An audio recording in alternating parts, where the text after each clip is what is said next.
G'day, it's Robbie again. Well, here's my 7x4 steel trailer. It's an Olympic, had it for 30 years at least. And like always, when you want to use it, there's a flat tyre. So yeah, you've got to pump the tyre up, and of course the trailer's a long way from the workshop. So either run a mile of extension cord across and get out a portable air compressor, or you use the bucket of air. I did a video on this years ago about the bucket of air. It's one of the handiest things you can have. I'll show you what it is. Well, there's the air compressor over there. There's some welders. There's the bandsaw. And there is the bucket of air. And what it is, it's just a gas bottle, an old LPG gas bottle that's been adapted to plug into the big air compressor. So I can fill it off the air compressor, and I can use that to take out and blow up the tyre, no problem whatsoever.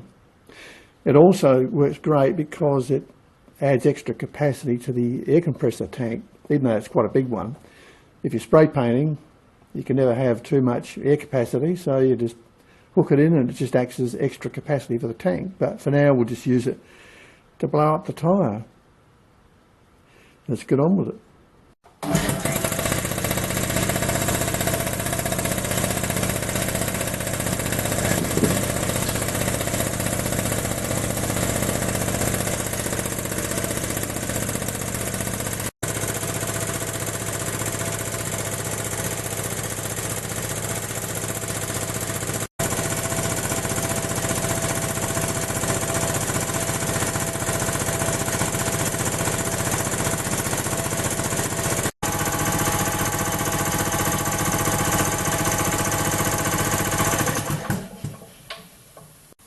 Now in this case I've used an 8.5 kg LPG bottle, and it's just a matter of taking out the bung and put in an adapter of some sort. In this case I've welded in a post, got air in and air out and a couple of taps.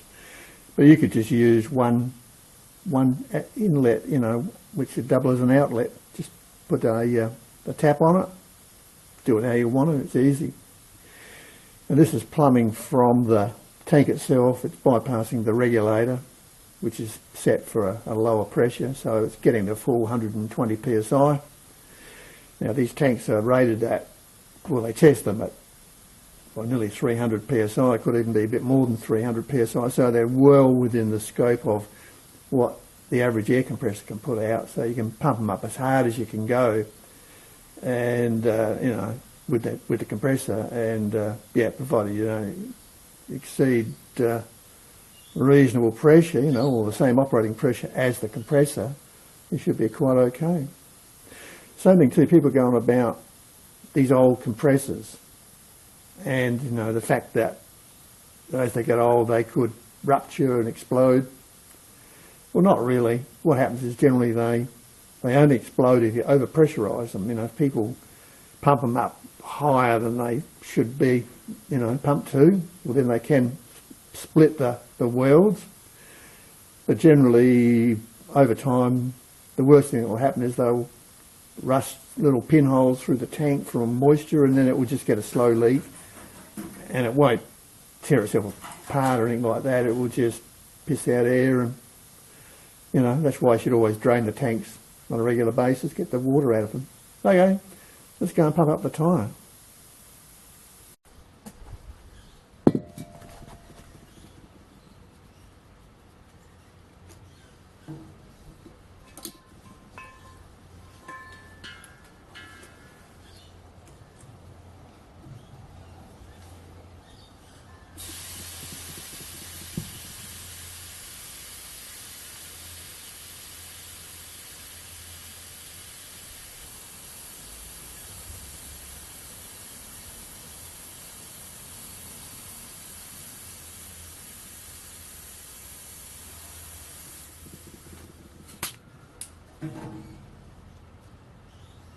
All done.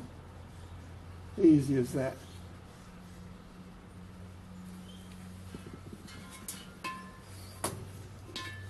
as the cylinder's only got air in it, it doesn't weigh hardly anything, so it's not heavy to move around. And it's certainly lighter than a portable air compressor in a lot of ways. So there you have it. Easy way to blow up tyres, you know, whether it's your car, your trailer, your push bike, or you want to dust off something, you know, with a bit of compressed air. Better than buying those cans of that stuff and, you know, paint through the nose. This will do a great job. Where I use it quite often is on computers. You know, when you strip down a computer or open up a computer and it's full of dust, you can just blow it out with a compressed air in the house. You don't have to disconnect everything and take it down the shed. Just put the vacuum cleaner on, you know, have that sucking the air away from around the computer and give it a blast with the bucket of air and an air gun and job done. Easy peasy. So these are easy to make, quite safe to use, and yeah, the way to go. Okay, that's it for now. I'll see you next time. Cheers.